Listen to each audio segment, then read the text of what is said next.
L'amour est partout où tu regardes, dans les moindres recoins de l'espace. Donc bonjour et bienvenue pour cette vidéo sur l'amour est partout dans l'univers.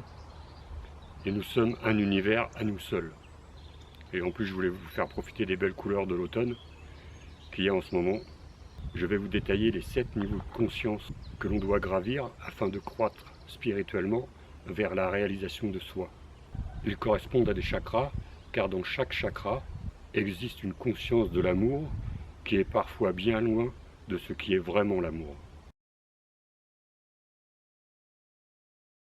Le premier plan est le moins élevé, c'est celui de la conscience instinctive qui est proche de l'animal. Il y a peu d'individus sur cette terre qui sont à ce niveau. Ceux qui fonctionnent uniquement à ce stade veulent assouvir leurs plus bas instincts. Principalement le plus puissant de ceux-ci, la sexualité. N'ayant aucune maîtrise d'eux-mêmes, ils prennent ce dont ils ont besoin, de gré ou de force. Étant incapables d'amour, seule leur sexualité compte et n'importe quel partenaire leur conviendra pour satisfaire leurs besoins sexuels. Ils sont souvent très forts physiquement, mais faibles psychologiquement, parce qu'ils ne sont pas conscients du but de leur vie. De nombreuses incarnations seront nécessaires pour passer de ce stade au prochain. C'est le plan de l'amour physique, voire bestial.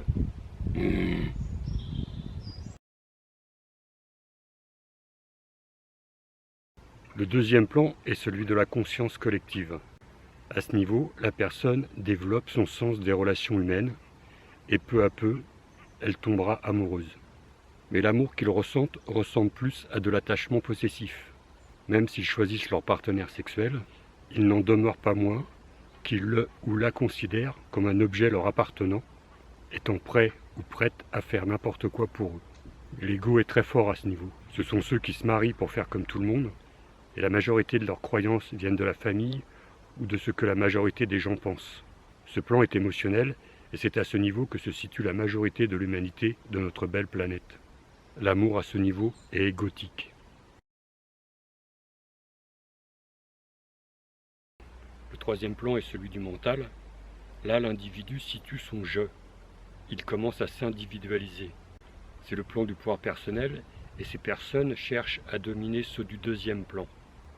Le plan de l'énergie, des idéologies religieuses, économiques, sociales, et de tous ceux qui occupent un quelconque poste de direction. C'est aussi celui des scientifiques et des intellectuels.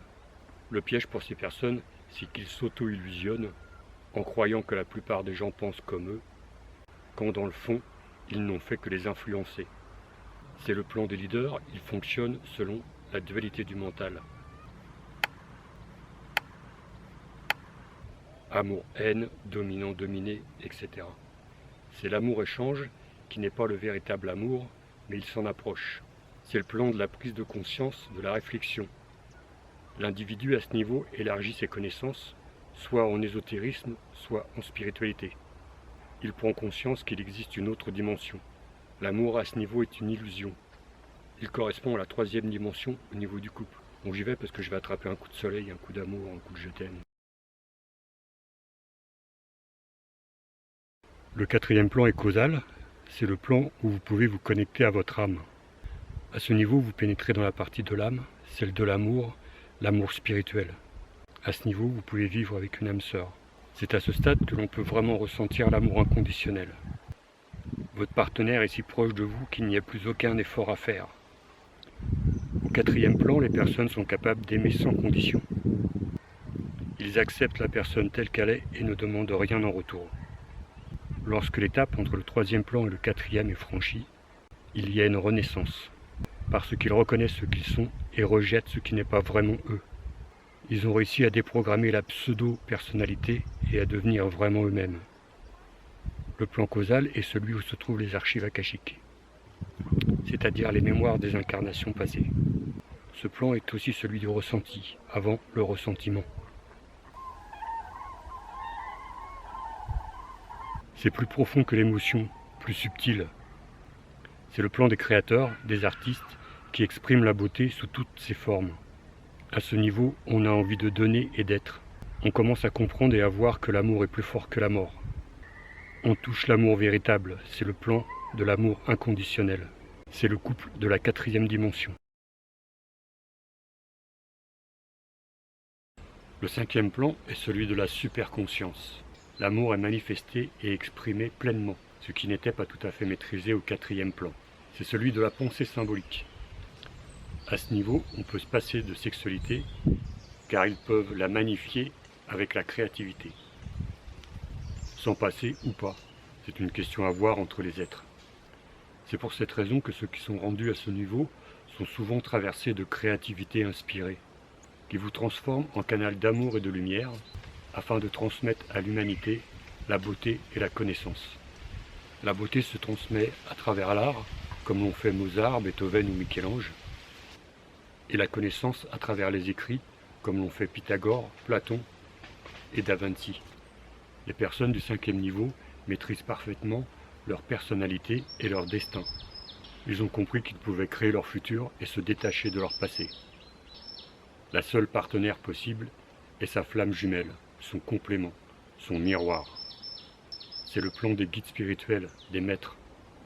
Ces dons psychiques se développent naturellement et elles accroissent la capacité de guérison. On atteint ce niveau par une illumination. Elle enseigne l'amour et guide l'humanité. Cela correspond à l'amour divin, c'est le couple de la 5e dimension.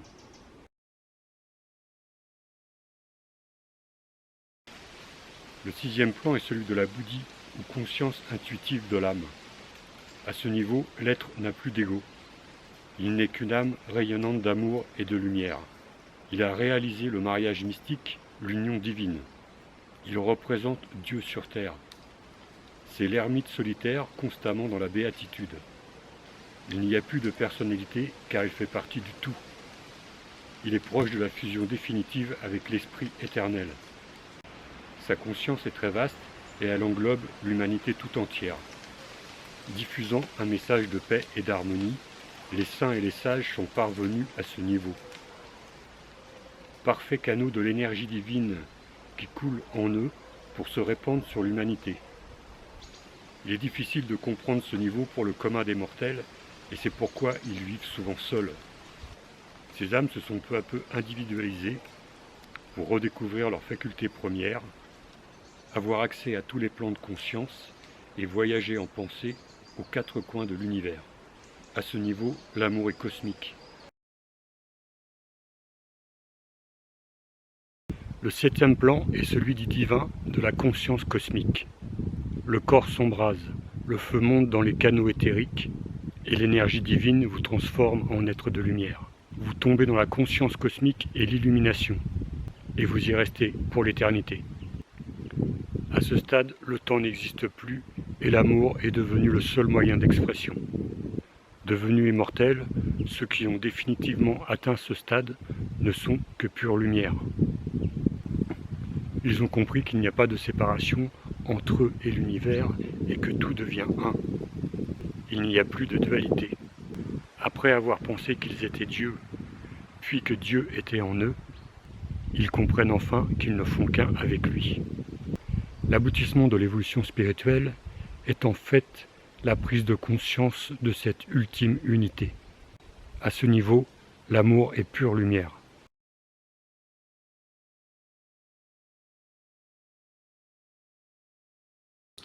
Alors vous vous situez où par rapport à tout ça? Ce texte en fait il est issu de l'échelle de Jacob.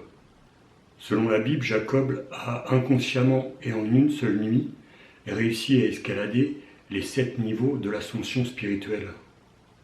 Même si on dénote un lien avec la Bible, je pense que l'étude de ces 7 plans pourrait s'appliquer à n'importe qui voulant s'élever spirituellement. Moi personnellement, je connais un grand être d'environ 1,93 m qui a déjà parcouru cette échelle et qui a fait le choix aujourd'hui de revenir s'incarner en tant qu'être humain. Il a déjà dû dans un premier temps faire le chemin inverse, c'est-à-dire de s'incarner d'en haut, du 7e niveau, et redescendre au premier. Quelle souffrance! Pour tous les remonter un à un et refaire l'expérience. Il y a plusieurs grands êtres qui ont fait le choix aujourd'hui. Pour quelles raisons, me demanderez-vous? La première, c'est l'amour pour l'humanité qui a bien besoin d'aide en ce moment. La deuxième, c'est que beaucoup de grands êtres ont laissé une partie d'eux-mêmes, leur moitié, leur flamme, s'élever à leur rythme. Mais elles ont pris beaucoup de retard dans leur ascension. Il n'y a pas de jugement à avoir par rapport à ça, c'est leur choix. Mais cette moitié manque à leur création dans d'autres mondes. C'est comme un maçon à qui il manquerait un bras, ou un ange à qui il manquerait une aile. Et comme l'humanité doit faire aujourd'hui l'expérience du couple de 5e dimension, ils ont fait le choix de venir aider. Voilà, à bientôt. Le ciel prétend qu'il te connaît.